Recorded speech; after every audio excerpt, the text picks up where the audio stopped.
Pantheon, o artesão da guerra. Que venha um verdadeiro campeão ou uma centena a mais como você, e teremos uma batalha que será contada até o fim dos tempos. O incomparável guerreiro conhecido como Pantheon é um modelo de batalha quase imparável. Ele nasceu entre os Rakor, um povo guerreiro que vive nos flancos de Monte Targon. E após escalar o pico traiçoeiro da montanha e de ser considerado digno, ele foi escolhido para se tornar uma encarnação do aspecto da guerra celestial. Munido de um poder inumano, ele implacavelmente busca os inimigos de Targon, deixando apenas cadáveres em seu caminho. Atreus era um jovem e orgulhoso racorense que foi nomeado em homenagem a uma das 4 estrelas que formavam a constelação guerreira no céu noturno. A constelação conhecida pelos Rakor como Pantheon. Apesar de não ser o mais rápido ou forte dos jovens guerreiros de Monte Targon, nem o mais habilidoso com o arco, lança ou espada, Atreus era determinado, firme e sua resistência era lendária entre seus colegas. Todos os dias, antes do anoitecer, enquanto os outros dormiam, ele acordava para correr pelos caminhos traiçoeiros de Monte Targon e sempre era o último a sair do campo de treinamento à noite com seus braços pesados do trabalho com as lâminas. Uma rivalidade feroz se desenvolveu entre Atreus e um outro jovem racorense, um menino chamado Pilas. Nascido em uma linha de guerreiros renomados, Pilas era habilidoso, forte e popular. Ele parecia destinado à grandeza, e ninguém de sua idade conseguia vencê-lo no círculo de lutas. Apenas Atreus recusava-se a desistir, levantando-se do chão para continuar lutando, ensanguentado e ferido, mesmo depois de ser derrubado várias vezes. Apesar da ação ter rendido a Atreus o respeito de seus instrutores grisalhos, ele ganhou a inimizade de Pilas, que entendeu a insistência de Atreus como um sinal de provocação e falta de respeito. Atreus foi evitado por seus colegas e apanhou inúmeras vezes de Pilas e seus seguidores, apesar de ter resistido a tudo com uma resiliência estoica. Ele manteve seu isolamento crescente, escondido de sua família, sabendo que isso só lhes causaria sofrimento. Em uma patrulha preliminar de inverno, a um dia de marcha de sua vila, os jovens guerreiros e seus treinadores encontraram as ruínas em fumaças de um poço avançado racorense. O sangue manchava a neve e corpos estavam jogados pelo chão. Uma batida em retirada apressada foi ordenada, mas era tarde demais. O inimigo estava sobre eles. Vestidos em peles e armaduras pesadas de ferro, os forasteiros brotaram debaixo da neve com seus machados cintilando na luz fria. Nenhum dos jovens guerreiros havia completado seu treinamento. Seus superiores todos tinham barbas grisalhas e haviam passado há muito do seu auge. Ainda assim, alguns inimigos foram mortos para cada um dos instrutores que pereceu. Contudo, os forasteiros estavam em maior número e os Rakor foram abatidos um a um. Pilas e Atreus lutaram lado a lado, os últimos dos Rakor que ainda estavam em pé. Ambos estavam feridos e sangrando. A batalha terminaria em alguns momentos, mas eles sabiam que precisavam avisar o vilarejo. Atreus fincou sua lança na garganta de um bárbaro, enquanto Pilas abateu mais 2, criando uma brecha momentânea no círculo de inimigos. Atreus disse a Pilas para ir, dizendo que ele seguraria os inimigos para que Pilas escapasse. Não havia tempo para discutir. Atreus já estava investindo contra o inimigo e Pilas correu. Atreus lutou bravamente, mas quando um machado pesado bateu em seu peito, ele finalmente caiu e ficou inconsciente. Atreus acordou, não na pós-vida celestial que ele esperava, mas sobre a montanha onde havia caído. O sol caiu por trás dos picos em seus arredores e uma camada fresca de neve o cobriu. Entorpecido e à beira da lucidez, ele se forçou a ficar em pé. Ele caminhou por entre os corpos dos Rakor caídos, mas todos estavam mortos. Pior ainda, Pilas estava deitado ao longe, com um machado de arremesso fincado nas costas. O vilarejo não fora avisado. Meio se arrastando e meio cambaleando para o lado de Pilas, Atreus descobriu que seu rival estava vivo, mas terrivelmente ferido. Colocando o jovem guerreiro nos ombros, Atreus começou sua longa jornada para casa. 3 dias depois, ele se encontrou nos arredores do vilarejo e finalmente permitiu-se cair. Ele acordou para encontrar Pilas cuidando dele e seus ferimentos tratados. Apesar de Atreus estar aliviado por descobrir que sua vila não fora atacada, ele também ficou surpreso por descobrir que nem os Rakor, nem os Anciões Solari enviaram os Rahorak para encontrar e matar os intrusos, escolhendo ficar e defender contra um possível ataque. Nos meses que se seguiram, Atreus e Pilas tornaram-se amigos próximos. Todo o antagonismo inicial foi esquecido e eles iam para o treinamento com vigor e propósito renovados. Enquanto isso, o ressentimento de Atreus pela Ordem Solari cresceu. Ele sentia que a melhor maneira de proteger Rakor era buscar ativamente e destruir seus futuros inimigos. Mas a nova líder dos Guerreiros Solari, uma antiga integrante de sua própria tribo, Leona, pregava uma forma diferente de proteção que Atreus sentia ser fraca e passiva. Assim como todos os jovens racorenses, Atreus e Pilas cresceram ouvindo histórias dos grandes heróis escalando até o pico de Monte Targon e sendo abençoados com imenso poder. Tendo passado juntos pelos ritos árduos dos guerreiros racorenses, a dupla começou a treinar sério para subirem eles próprios. Atreus esperava ganhar o poder que precisava para buscar e derrotar os inimigos dos Rakor sozinho, já que parecia que os Solari não estavam dispostos a fazê-lo. Apenas os mais fortes tentavam a escalada, e menos que um em milhares conseguia sequer olhar o pico. Ainda assim, Atreus e Pilas juntaram-se a um grupo maior que reunia todos os vilarejos racorenses espalhados aos pés da montanha e começaram a subir.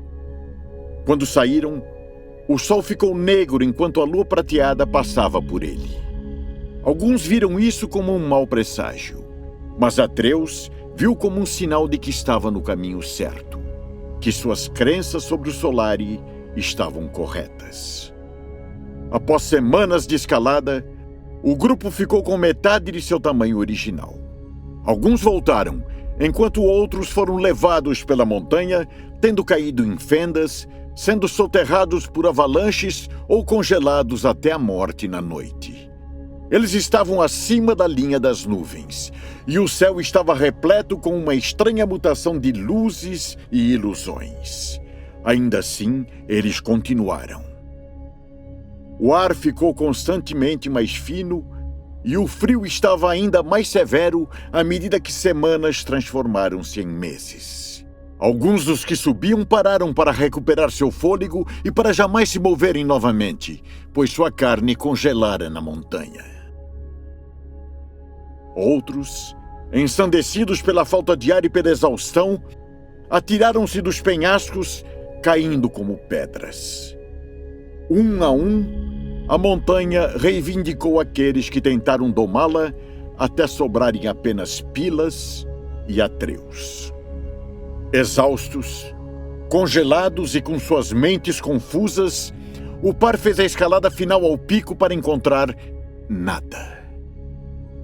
Eles não viram nenhuma cidade lendária no topo, nenhum dos heróis guerreiros do céu esperando para recepcioná-los. Apenas gelo, morte e pedras retorcidas em estranhos formatos circulares. Pilas caiu, com suas últimas forças finalmente se esvaindo, e Atreus gritou frustrado. Sabendo que Pilas não tinha forças para fazer a jornada de descida, Atreus sentou-se com ele, acolhendo sua cabeça no colo enquanto via a vida abandonar seu amigo. Então os céus abriram-se. O ar reluziu como líquido e portões abriram-se perante Atreus. Uma luz dourada saiu, aquecendo seu rosto, e uma cidade além do véu pôde ser vista. Um lugar de arquitetura inconcebível e visão grandiosa. Uma silhueta esperava por ele com a mão estendida. Lágrimas de admiração correram pelo rosto de Atreus. Ele não deixaria seu amigo. Mas quando olhou para baixo, ele viu que Pilas falecera em seus braços com um sorriso beatífico no rosto. Atreus levantou-se, fechou os olhos de seu amigo e deitou-o gentilmente na neve a derreter. Ele caminhou em frente para encontrar seu guia, andando através do véu da realidade para o Targon real. Meses se passaram. Nos flancos mais baixos da montanha, foi presumido que Atreus e Pilas morreram com todos os outros que tentaram a escalada. Eles foram velados, mas isso não era nada extraordinário ou inesperado. Apenas uma vez em uma geração, alguém retornava com poder do topo da montanha. Foi nessa hora que outra tropa de ataque de bárbaros do norte apareceu misteriosamente na montanha, quase um ano depois do massacre dos Racorenses no posto avançado dos colegas de Atreus. Eles atacaram alguns vilarejos isolados, massacrando e saqueando antes de continuar na direção de um altar solari em uma parte alta da montanha. Os guardas lá estavam em menor número e mesmo assim enfrentaram os invasores, prontos para morrer defendendo as relíquias e elementos místicos ali. À medida que os saqueadores inimigos se aproximaram, um vento anormal e intenso desceu, chicoteando a neve ao seu redor em fúria crescente. O redemoinho de nuvens partiu, expondo toda a majestade do Monte Targon no epicentro da tempestade. Guerreiros de ambos os lados esforçaram-se para ficar de pé, protegendo seus olhos contra a tempestade de gelo, quando uma cidade brilhante e fantasmagórica apareceu nos céus, no ápice da montanha. As 4 estrelas da constelação de Panteon pulsaram reluzentemente, e então o céu ficou escuro. Simultaneamente, a luz incandescente de uma estrela cadente apareceu na cidade etérea e disparou na direção do chão. Ela gritou na direção do templo, movendo-se a uma velocidade surpreendente, e os bárbaros rezaram para seus deuses pagãos com vozes trêmulas. A correnteza de luz caiu de uma só vez, atingindo o chão entre as duas forças com um impacto que abalou a terra. Isso não era uma estrela, mas um guerreiro trajado com a luz das estrelas e empunhando um escudo dourado reluzente e uma lança das lendas. Ele pousou na pose de agachamento de um guerreiro, com um joelho no chão. E quando olhou para cima, para os inimigos profanando as terras de Monte Targon, os racorenses viram que era Atreus. E não era Atreus. O aspecto do guerreiro foi infundido nele, e ele agora era tanto mortal quanto imortal, a encarnação da guerra em vida. Ele agora era um avatar da batalha. Ele se tornou Panteon. Ele se levantou com os olhos queimando com luz celestial, e os inimigos sabiam que a morte havia chegado para eles. A batalha acabou rapidamente. Ninguém conseguiria enfrentar Panteon. O sangue dos forasteiros escorria da arma e da armadura de Panteon, deixando-os imaculados e brilhando com a luz das estrelas. Com seus inimigos derrotados, Panteon marchou para a tempestade de gelo barulhenta e desapareceu. A família de Atreus velou seu filho e fez um funeral para ele. Apesar de suspeitar que ele estava morto depois que não havia voltado da expedição, agora sua morte fora confirmada. O aspecto de Panteon havia obliterado sua personalidade, suas memórias e emoções. A carne de Atreus não era nada a não ser uma casca habitada pelo aspecto da guerra sobrenatural. Sua alma mortal juntou-se com a dos ancestrais na pós-vida celestial. Atreus não foi a primeira aparição de Panteão em Runeterra. Existiram outros, e provavelmente existirão mais. Eles não são imortais. São limitados à carne humana que habitam e podem ser mortos, apesar de ser preciso muito esforço para fazê-lo. A última aparição de Panteão foi muito debatida pelos anciões do Solari, pois sua chegada é tanto uma bênção quanto uma maldição, pois normalmente diz que uma época de trevas está a chegar. A lança de Targon. Uma figura solitária aguardava no comboio armado, com sua silhueta firme contra o sol. Sua capa pesada e a pluma longa no topo de seu elmo moviam-se no vento quente e seco do deserto. Uma grande lança estava empunhada ao seu lado. O comboio era de 30 soldados, a maioria sendo mercenários contratados. Homens e mulheres, guerreiros brutos, trajando lorigões, couro e malha, usando balestras, alabardas e espadas. Eles trilharam o caminho arenoso junto com mulas muito carregadas, e quando pararam, com insultos e piadas morrendo em seus lábios, eles viram o guerreiro imóvel perante eles. O líder da expedição, com vestes escuras, torceu o nariz enquanto puxava seu cavalo de manto preto para que parasse. A figura no topo do afloramento rochoso não fez nenhum movimento para ir para o lado.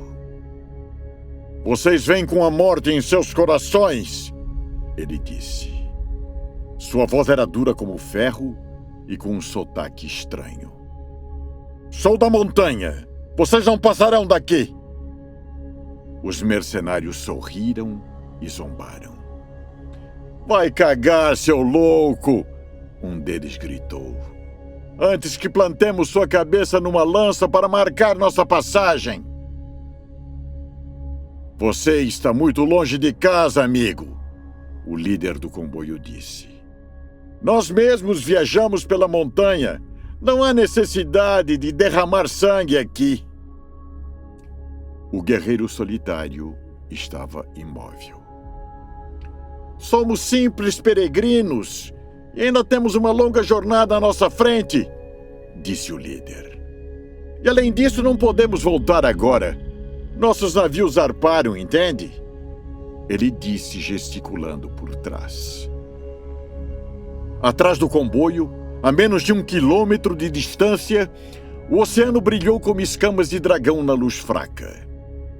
Um trio de galés podia ser visto, com suas velas desenrolando-se, enquanto viravam-se para o norte na longa jornada para casa. "Viemos sem más intenções, posso lhe assegurar", continuou o líder. "Apenas buscamos a sabedoria." "Sua língua é bifurcada, serpente", disse o guerreiro solitário. "Você busca o sangue do profeta. Vá embora ou seja morto." O franzir do cavaleiro ficou mais severo, e ele virou-se com desdém, dando de ombros. "Que assim seja!" ele disse. "Matem-no!"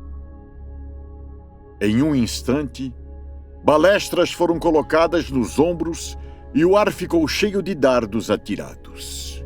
O guerreiro solitário, contudo, não se moveu. Os dardos ressoaram quando ricochetearam em seu grande escudo circular. Então ele começou a avançar. Ele pareceu não estar com pressa. Ele caminhou para a frente com uma determinação sombria, com sua silhueta ainda contra o sol, a ponta de sua lança abaixando-se na direção de seus inimigos. Outra saraivada de dardos e balestras. Eles foram novamente derrubados por seu escudo. A primeira mercenária rosnante se lançou contra ele com uma cimitarra dentada mirando seu pescoço.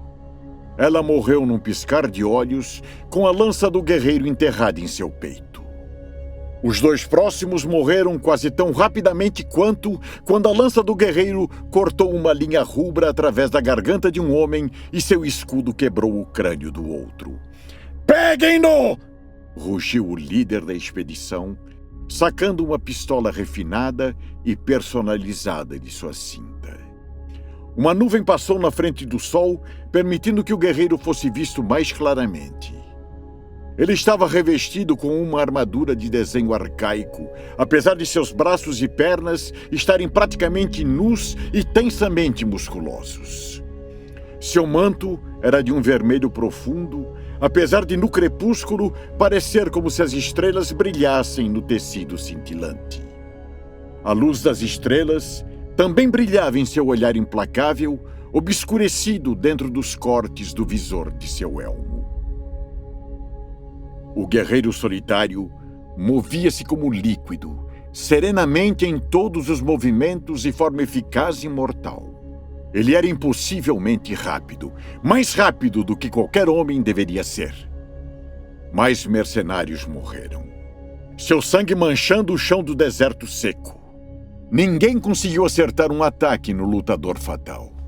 Ele movia-se facilmente pela batalha, inevitavelmente chegando no cavaleiro. Um a um, os mercenários foram abatidos. Em instantes, aqueles ainda em pé viraram e fugiram perante este inimigo incontrolável. O cavaleiro mirou sua pistola no guerreiro solitário e atirou. De modo impossível, ele desviou no último momento e o disparo meramente raspou o lado de seu elmo. O líder xingou e preparou sua pistola para mais um disparo. Mas ele era muito lento. O escudo do guerreiro o atingiu no peito e ele foi lançado de sua cela. Ele caiu em peso e fez uma careta enquanto os pés do guerreiro encontraram seu torso, prendendo-o ao chão. "Quem é você?" ele sibilou. "Sou sua morte", disse o guerreiro solitário. "Sou Panteão." O líder do comboio virou sua cabeça para o lado, vendo sua pistola caída ali ao lado na areia. Ele tentou alcançá-la, mas foi um inútil ato desesperado. "Alegre-se, mortal", disse Panteão. "É uma grande honra morrer sob a lança de Targon." O homem quebrado tentou falar, mas suas palavras foram cortadas quando a lança de Panteão foi enfiada em seu peito. O sangue borbulhou pelos lábios do homem moribundo e então ele parou. Panteão puxou sua arma e foi embora. O crepúsculo deu lugar ao anoitecer e inúmeras estrelas iluminaram o céu noturno.